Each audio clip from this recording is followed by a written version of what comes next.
Welcome to the Daily Coffee Pro by Maple Forward, friends. I'm your host, Lee Safar, and today on the podcast, episode 5 of our 5-part series on the positive reasons for entering barista competitions and roasting competitions. Today we are talking about ROI, return on investment, for going through this very courageous journey of doing something that's going to make you vulnerable and going to make you front and center of your peers in the industry. You ready? Let's go. This podcast is brought to you by Maple Forward's new Patreon community, the Global Coffee Think Tank. Check the show notes or head to patreon.com/MapleForward to find out how you can become a member today. So usually what happens when people decide that they want to have a go at becoming a barista competitor in their regionals is typically they just make a decision and they go and speak to their boss and they say, hey, I want to enter the regionals that are coming up and I want your support. And that's usually how it goes. Unfortunately, that happens a couple of weeks out or a couple of months out from the competition, and it's not as well thought out as it could be. And so that's why we've spent this past series on talking about this. Getting a better understanding of the kinds of ROI, return on investment, that are available to all the stakeholders in your competition can help you better decide whether you should be competing in a few weeks from now or whether you should plan a year out from your first competition and build the kind of routine that will probably be more successful than if you don't do the planning that's required. I hear from business owners a lot that they want to help their team, but they don't quite know what's involved. So, hey, why don't we just do it and see what comes of it? And I would encourage you as a competitor to clearly understand what the potential return on investment is for all your stakeholders before you bring them into the process. Because the other part that I hear from business owners is that it was expensive. They didn't get a lot out of it. It was a fun process, but they didn't see the value in it. And I think we're missing too many opportunities by not planning, and that we could do better than that. And so if you are a green competitor, so you've never competed before, green not associated with coffee, green just meaning fresh and new and you've never done it before. But if you are a new competitor, going to your employer and potentially seeking their support with this and helping them understand from a planning perspective what they specifically can get out of it. And so what some of those things are exposure through being named constantly as the supporting sponsor of your campaign.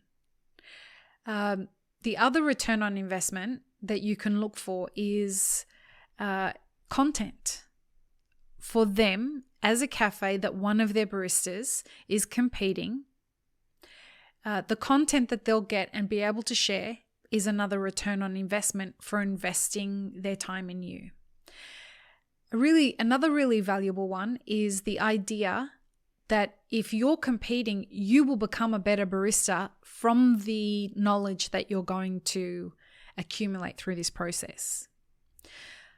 That's just 3 valuable return on investments that your employer would get from supporting you through this process. But you've got to be very clear on what they would need to invest in you to get that return. Is it going to be financial investment? Is it going to be a time investment?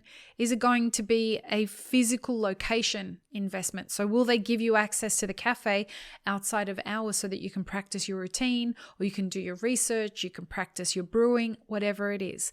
But whatever investment it is, there needs to be a return on that investment for everyone involved so that win or lose, everyone feels like this was something that they did together. Because there's nothing better than going on an endeavor, this really hard thing that you're going to do, going on that endeavor with people who support you and they know that there is a return on investment regardless of whether you win or not. And sure, the hope is that you do win. But we don't want everyone to feel like it was a complete failure if you didn't win, because we know the other success markers and the return on investment that comes from that process. And in that is a very valuable ROI that becomes obvious as you go through the process. And that is the bonding of the team involved in this.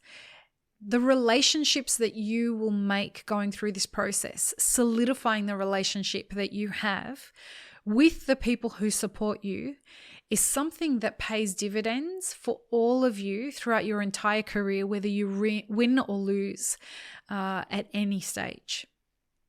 And that's incredibly valuable as you build a career in any industry.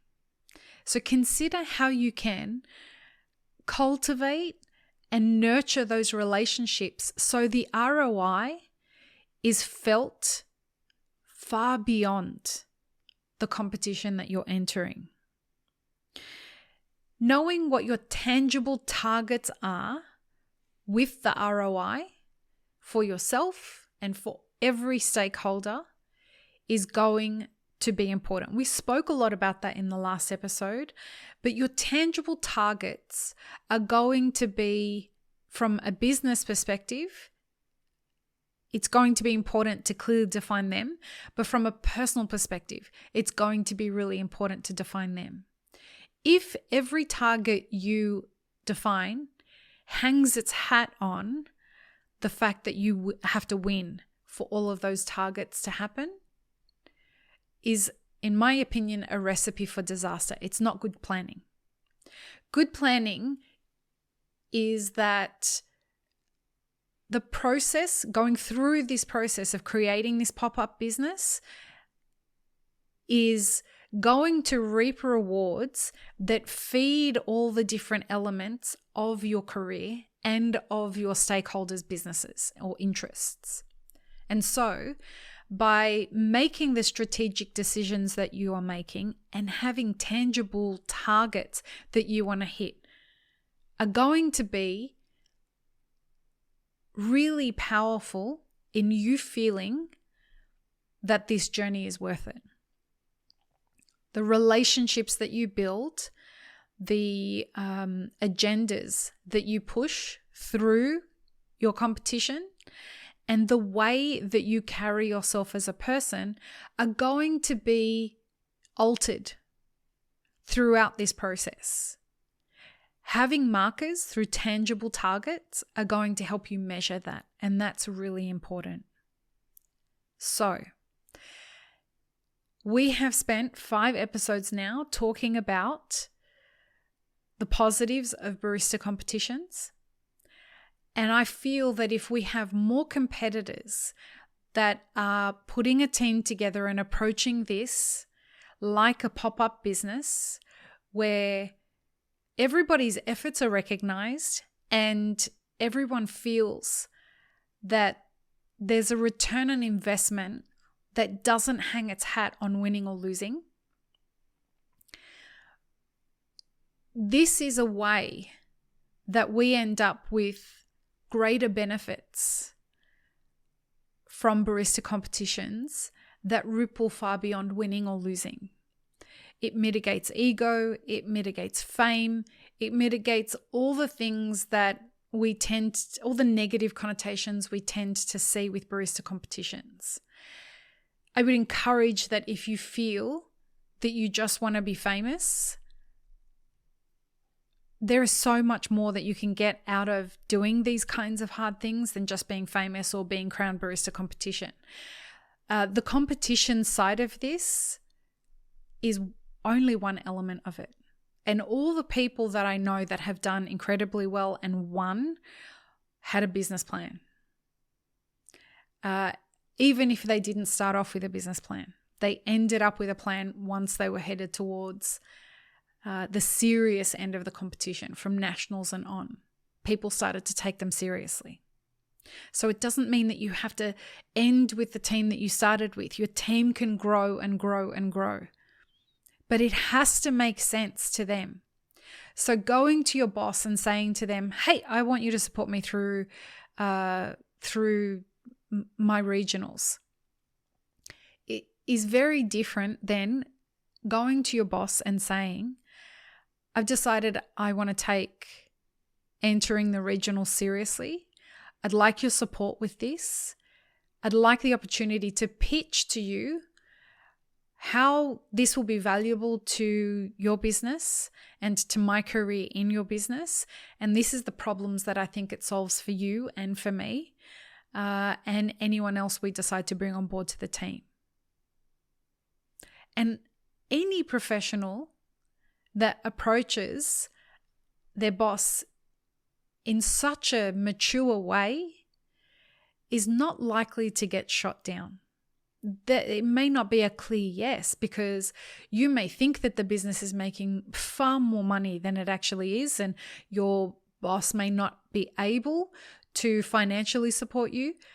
But what it does do is it opens a conversation for you both working together, hopefully, to be able to go and find a third party that can come in as the financial sponsor.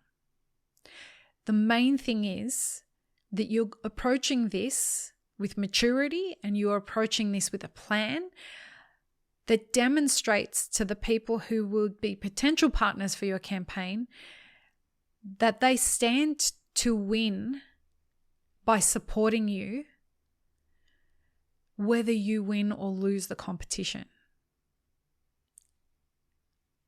And that's something that I could definitely get behind. Seeing those relationships grow and that becoming the status quo, that's something I would love to get behind a lot more. I hope you found this valuable, and I hope it's given you some things to chew on. And in the next series, I will not be on my own. We will be talking with Sadhara Krishna, and man, oh man, is this going to be an amazing conversation. So, see you soon. Peace, love, and peanut butter, friends. Have an amazing rest of your day. Thanks, friends. If you enjoyed this video, here's what you should check out next. Consider supporting Map It Forward on Patreon, and be sure to subscribe and hit the notification bell before you leave.